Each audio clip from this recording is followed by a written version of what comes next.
Sejahtera. Okey, saya Madam Isma. Okey, kali ini tajuk pelajaran kita ialah sistem limfa manusia, iaitu proses pembentukan bendalih tisu. Okey, ini ada dalam muka surat 189. Okey, selain daripada sistem peredaran darah, terdapat satu lagi sistem dalam badan yang fungsinya berhubung rapat dengan sistem peredaran darah. Okey, sistem tersebut ialah sistem limfa. Okey, proses pembentukan bendalih tisu ditunjukkan. Okey, macam mana dia dapat bendalih tisu ni yang akhirnya jadi bendalih limfa lah. Okey, ni saya ambil daripada buku teks bab akhir tu ada ringkasan dia.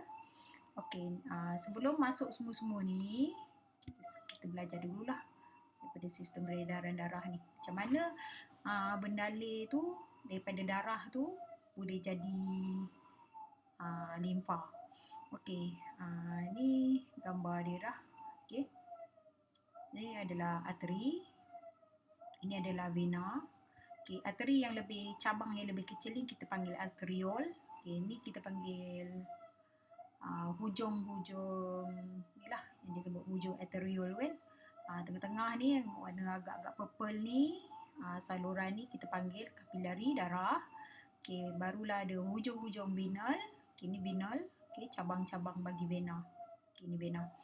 Okey, seperti awak dah belajar arteri ni dia punya perbezaan dengan vena. Okey, lumen dia lebih kecil berbanding lumen pada vena. Okey, oleh kerana dia dalam dia kecil, jadi lebih agak sempit dan menghasilkan tekanan yang sangat tinggi lah selain daripada daya pengepaman jantung. Jadi dia menghasilkan tekanan yang tinggi dalam ni. Okey, kalau siapa yang pernah belajar sains dengan saya, okey, ada saya tekankan contohnya kalau siram pokok lah. Okey, paip kita guna batang paip yang besar atau yang kecil.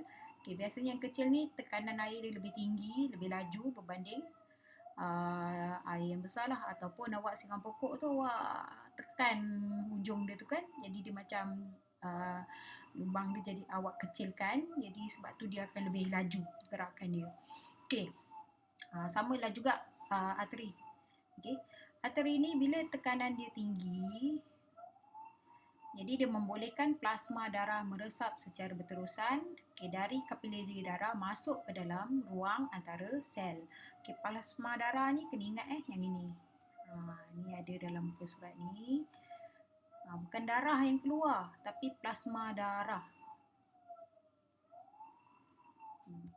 Ini kan komponen utama darah ni kan. Dia ada 3 lapisan. Lapisan pertama ni, ni lah ni, plasma darah. Okey, lepas tu leukosit dengan eritrosit. Okey, yang tinggal ialah leukosit dengan eritrosit dalam ni. Atau kita panggil sel darah merah tu lah.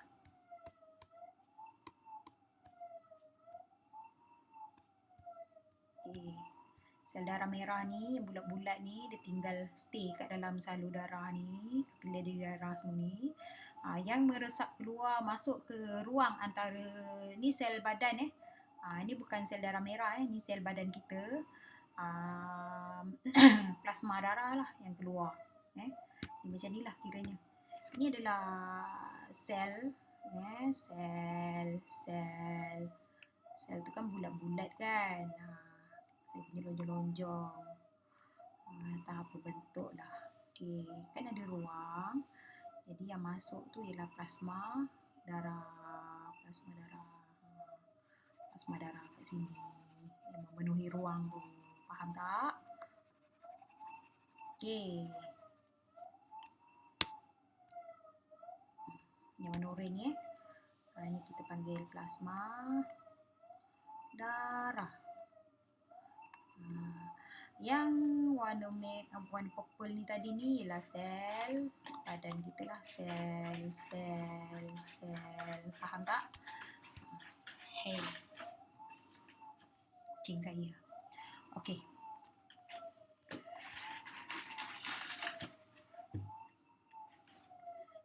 Kita pergi nombor 3. Apa yang plasma darah ni buat? Okey, bila dia memenuhi ruang antara sel dan sentiasa membasahi sel, dikenali sebagai bendalih tisu. Jadi plasma darah ni bila dah memenuhi ruang antara sel ni, sel kan kau tak tahu pula ni sel lah, ingat batu pula dalam sini kan. Okey. Jadi bila dia memenuhi ruang dan sentiasa membasahi ni, kita panggil bendalih tisu. Sekarang kita warna kuning tak? Okay, sekarang dia dah jadi bendalih tisu. Semakin buruk tulisan saya. Okey. Bendalih tisu tidak mengandungi eritrosit, platelet dan protein plasma kerana bersaiz terlalu besar untuk meresap keluar daripada kapilari darah. Inilah ni saya cakap plasma darah je yang keluar. Eritrosit, platelet, protein, yang besar-besar ni dia stay kat sini. Okey. Jadi bendalih tisu, sekarang lupakan yang kat salur ni sekejap. Bendalih tisu ni dia membolehkan pertukaran bahan. Okey, dia ni bendalih tisu ni kan. Memboleh pertukaran bahan dalam darah. Okey, sebab dia sentiasa melembabkan sel-sel tu, jadi lagi senanglah pertukaran bahan dalam darah dan sel berlaku. Okey, nutrien dan oksigen meresap dari bendalih tisu ke dalam sel badan. Okey, dalam masa yang sama, bahan buangan daripada sel ni, warna purple ni, dia buang, contohnya bahan buangan seperti dah habis gunakan nutrien tu, toksik, dia jadi bahan toksik ke apa, dan karbon dioksida daripada sel ni masuk balik ke kapilari darah melalui inilah bendalih tisu ni. Okey. Kalau awak perhatikan, ada satu kapilari berwarna kuning ni. Ini kita panggil kapilari limfa. Okey, ni nanti kita baru terangkan macam mana plasma darah ni daripada darah, lepas tu meresap masuk ke antara sel, ruang antara sel ni, plasma darah, lepas tu dia membasahi sel ni, dipanggil bendalih tisu. Dia akan jadi limfa. Okey. Pembentukan limfa, komponen sistem limfa. Okey, ni kalau dalam buku teks ni dia cakap, okey, hujung venal ni, okey, bila dah sampai tadi kan, dia dah keluar plasma darah ni, bila dah sampai kat hujung venal ni, okey, plasma darah adalah hypertonik. Hypertonik ni maksudnya sebab tadi plasma darah yang kat dalam, ada lagi plasma yang tinggal kat dalam ni, dia tak keluar semua. Sampai kat sini dia jadi hypertonik, sebab banyak yang keluar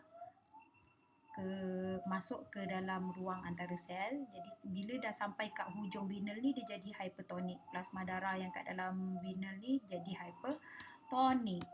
Jadi apa yang berlaku, dia hypertonik berbanding bendalih tisu lah. Tekanan darah juga adalah lebih rendah. Sini lebih rendah tekanan darah dia. Dah masuk tekanan darah rendah. Kat sini tinggi kan. Sini rendah. Pula dia punya lumennya lebih besar. Dia jadi slow. Pergerakannya dia slow. Akibatnya penyerapan semula air, garam, mineral dan bahan buangan ke dalam venal kapilari berlaku. Jadi dia serap balik. Apa tadi dia cakap? Air, garam, mineral, bahan buangan ke dalam venal kapilari darah berlaku. Dia macam ni lah kiranya. Okay, ni arteriol. Ni arteri. Ini kan arteri. Arteri ni kita colourkan merah ya. Sini kawasan arteri. Ini kawasan vena. Salur vena. Apa pasal dia sengit-sengit macam ni? Okey, kat tengah-tengah ni warna purple kan? Kalau belajar percampuran dua warna ni, dia jadi purple. Jadi kat tengah-tengah ni lah kapilari darah. Kapilari darah.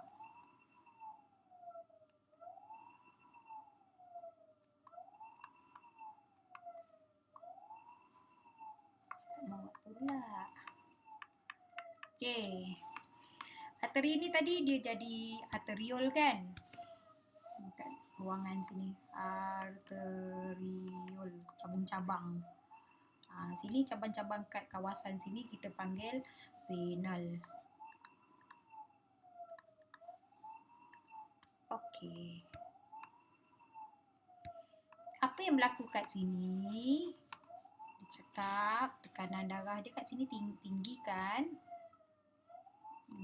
Tekanan darah tinggi sebab tekanan darah tinggi, ini melambangkan tinggi Tekanan darah tinggi sebab arteri ni lumennya kecil, jadi tekanan darah tinggi termasuk dengan ada daya pengempaman jantung.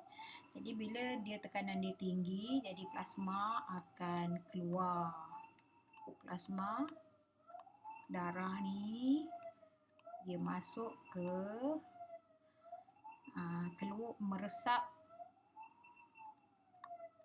keluar, pergi ke masuk ke ruang antara sel. So, dia sentiasa membasahi sel. Jadi kita sekarang ni dia dah jadi. Oleh kerana dia sentiasa membasahi sel, dia akan menjadi bendalir tisu. Okey. Sekarang ni bila darah tu dia gerak one way daripada arteri masuk ke kapilari darah, lepas tu dia bergerak ke vena. Okey, lepas tu dah masuk ke kawasan sini, darah, salur darah tu. Okey, tekanan darah jadi rendah ke area ni. Sebab dia dah jauh daripada daya pengempaman jantung. Lepas tu vena ni dia punya salur lumen ni lebih besar. Okay, lepas tu apa jadi kat sini? Plasma darah yang kat dalam kapilari dalam salur venal ni, plasma darah yang tinggal lagi ni, plasma darah dalam venal, jadi hypertonik.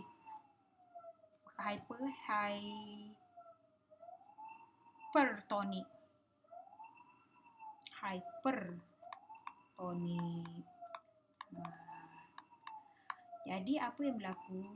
Air, garam, mineral dia nak seimbangkan balik kan. Dan bahan buangan diserap semula.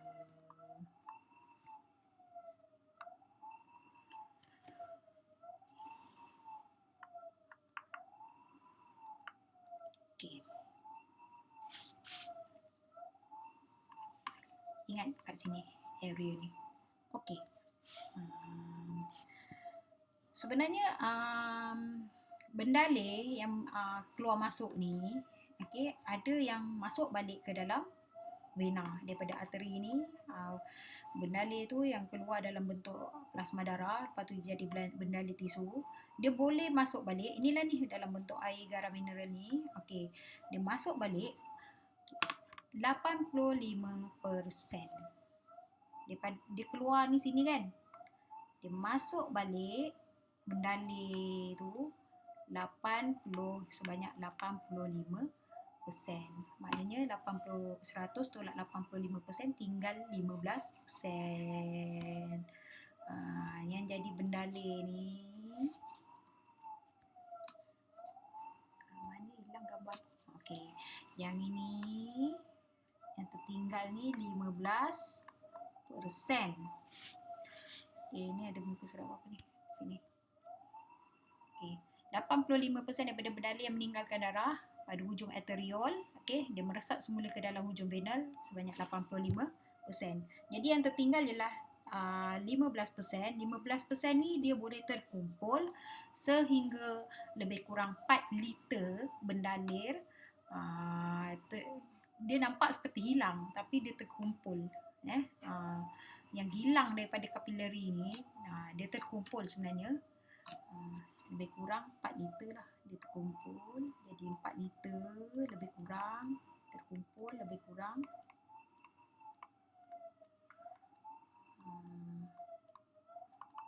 sehari 4 liter sehari. Tu yang awak kena minum air masak yang banyak, especially bila jatuh sakit lah. So 4 liter sehari tu yang kita terkumpul macam hilang, tapi dia terkumpul sebenarnya. Dia jadi apa? Okey, inilah ni. Benda yang hilang dikumpul dan dikembalikan ke dalam darah. Sebenarnya dia dah masuk ke dalam inilah ni, capillary limfa. Faham tak? Okay. Salur paling halus dalam sistem limfa. Bendalih ini dikenali sebagai limfa. Inilah ni. Bendalih antara ruang sel ni, yang 15% ni, ada yang masih tertinggal. Sel ni kena sentiasa basah lah. Okay, lepas tu terkumpul lebih kurang 4 liter sehari ni. Sebenarnya dia ada yang masuk ke dalam capillary limfa. Itu yang dia membentuk bila dah masuk ke dalam ni capillary limfa ni, dia jadi limfa lah. Dia cecair berwarna kuning pucat. Okey. Kat sini ada dinyatakan persamaan antara limfa dengan bendalih tisu. Bendalih tisu ni yang masih stay kat sel ni, yang ada yang masuk, yang terkumpul ni ada yang masuk ke dalam salur limfa ni lah. Okey, apa beza dia? Persamaan dia, okey, dua-dua ni adalah plasma. Tanpa protein plasma, eritrosit dan platelet. Okey, beza dia, limfa ni yang dah jadi limfa ni, okey, kandungan lemak dan bahan larut lemak yang lebih tinggi. Okey, dia mempunyai kandungan limfosit yang tinggi. Ini penting limfosit ni untuk pertahanan badan.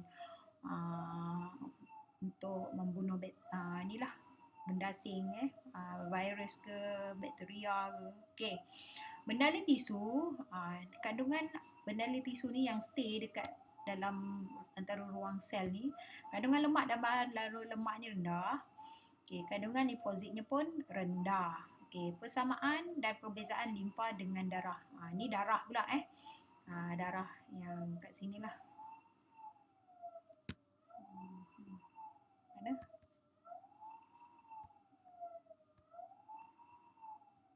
Kita post gambar. Darah. Ni. Darah ni dalam ni. Ni darah lah kita panggil kan. Okey. Kedua-dua mengandungi semua kandungan plasma seperti nutrien, hormon, enzim, bahan buangan sel, gas respirasi dan leukosit. Perbezaan dia, limfa tidak mengandungi protein plasma, dia tak ada eritrosit dan platelet. Kalau darah ni dia ada semua. Sekarang kita masuk sinilah. Dinding capillary limfa terdiri daripada satu sel sahaja. Dia macam capillary darah. Nipis je. Capillary limfa terdiri daripada capillary berbeza daripada capillary darah. Samanya dia tu sebab terdiri daripada satu sel. Sebab apa? Kalau limfa ni dia akan ujungnya adalah buntu. Macam ni. Buntu ni maksudnya dia stop kat sini. Faham? Kalau capillary darah ni dia tak ada penghujung.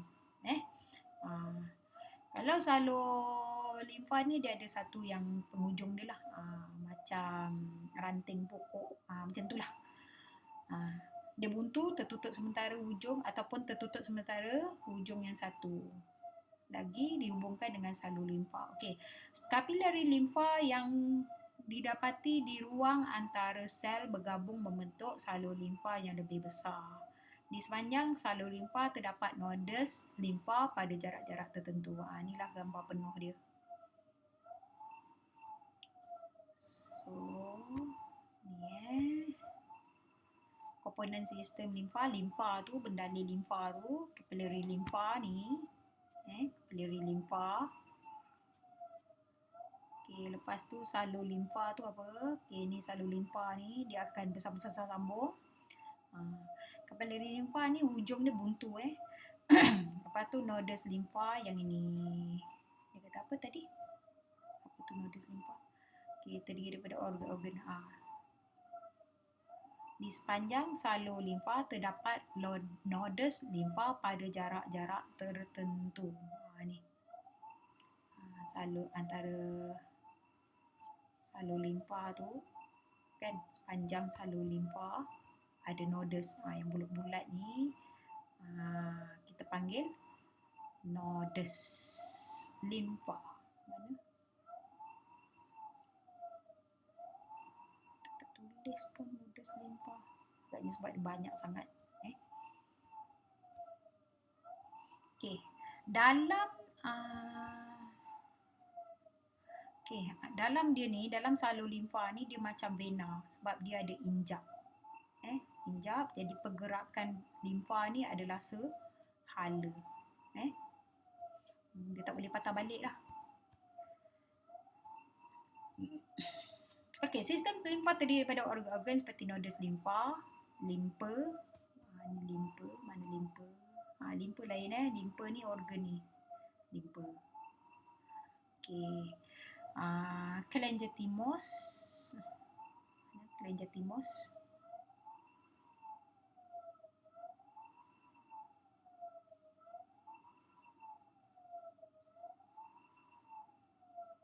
Tak tunjuk. Okey, sumsum tulang, tonsil dan appendix. Dulu masa saya belajar, appendix ni tak ada fungsi. Sekarang dah ada penemuan barulah. Jadi appendix ni pun tersenarai. Okey, sistem limfa tidak mempunyai pumpnya sendiri. Jadi dia mengalir dalam satu arah sebab tapi dibantu oleh denyutan nadi jantung. Denyutan nadi jantung, pengecutan otot rangka, peristalsis salur pencernaan, perubahan tekanan yang berlaku semasa tarikan dan hembusan nafas. Okey, di dalam salur limfa terdapat injap. Tadi saya cakaplah dia mengalir sehala, memastikan limfa mengalir berterusan ke arah jantung. Dia akhirnya dia akan pulang ke jantung. Macam mana dia pulang ke jantung ni? Tadi salur limfa tu kan, kapilari limfa tu dia disambungkan, cabang-cabang kapilari limfa tu disambungkan oleh salur limfa. Okey. Akhirnya bercantum dengan salah satu daripada dua salur limfa utama, iaitu ductus thorax dan ductus limfa kanan. Ni ductus limfa kanan dengan ductus thorax.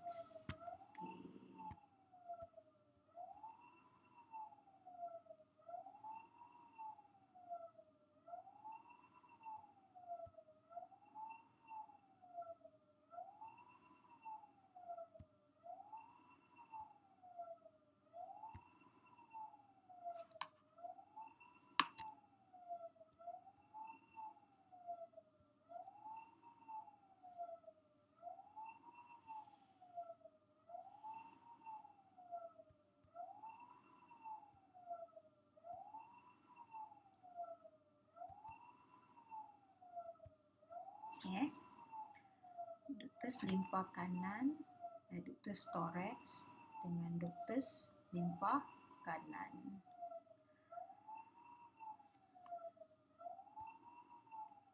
Okey, ductus limfa kanan menerima limfa daripada bahagian tangan kanan, bahagian dada dan bahagian kanan kepala dan leher. Ini bahagian kanan lah.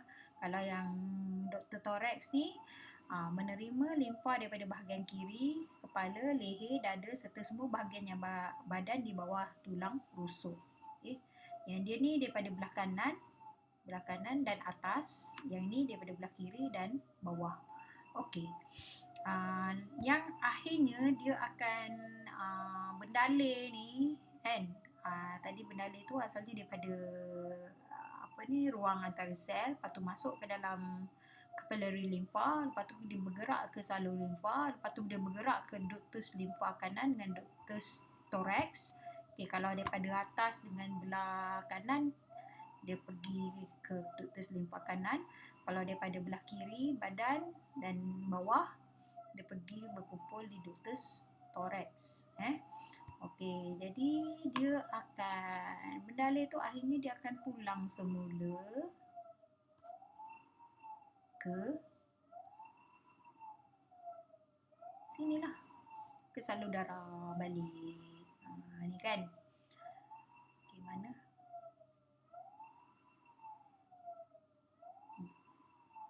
Ni ada attach kat sini.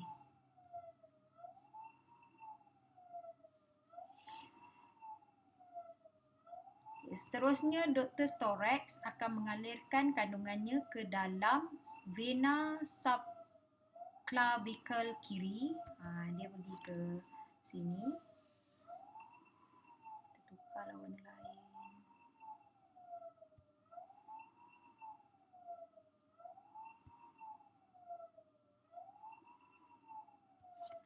Kalau dia ni, Dr. Storax ni, kan, dia cakap kan mengalirkan kandungannya ke dalam, dia masukkan kandungannya ni ke dalam vena subclavicle kiri. Kan tadi dia bahagian kiri kan, dia akan berakhir di kiri jugalah.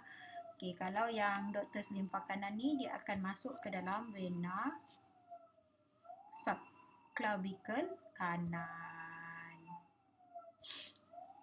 Okey, yang ni masuk ke sini kandungan dia. Jadi limfa yang terkumpul dari seluruh badan akan mengalir masuk ke dalam sistem peredaran darah. Jadi pimai-pimai tantu. Ni bahagian sini kan.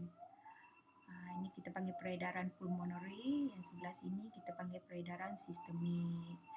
Belah kanan ni. Yang belah kiri ni pulmonary. Okey. Keperluan sistem limfa. Jadi ada 3 keperluan dia.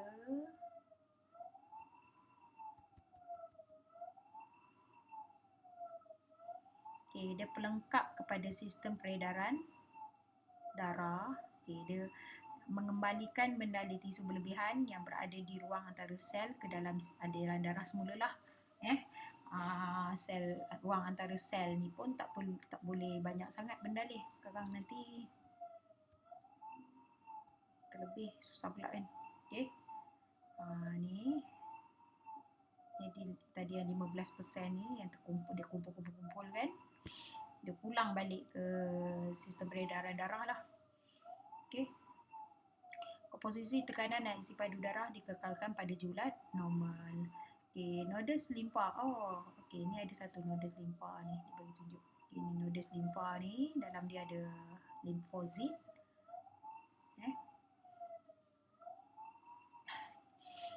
Ni kita punya sel-sel badan kita kan.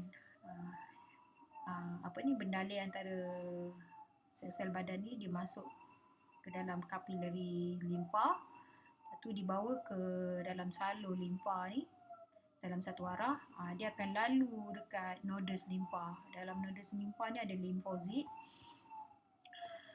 Okey, menghasilkan dan menyimpan limfosit yang terlibat dalam penghasilan antibody. Jadi kalau awak demam, dijangkiti virus, biasanya nodus limfa kita ni akan membengkak lah. Tu kadang-kadang kalau kita demam kan, orang picit kan, ada macam rasa biji-biji tu, orang tua tu yang picit tu pun cakap, ni biji angin lah ni. Aduh, pergi tenyeh kan. Sebenarnya tu nodus limfa kita. Dia tengah membengkak, sedang menghasilkan limfosit ni untuk dia ni. Patutnya tak boleh urut manja-manja tu boleh lah. Okey, lepas tu pengangkutan bahan larut lemak. Okey, lemak dan bahan larut lemak meresap masuk ke dalam laktil dalam virus usus kecil. Okey, laktil merupakan kapilari limfa. Titisan lipid yang diangkut ke dalam ductus thorax dan seterusnya ke dalam sistem peredaran darah melalui vena subclavicle kiri. Jadi dia mengangkut bahan larut lemak. Okey, itu saja bagi tajuk ini. Kita akan masuk bab seterusnya, iaitu isu kesihatan berkaitan sistem limfa manusia. Itu saja. Bye. Assalamualaikum.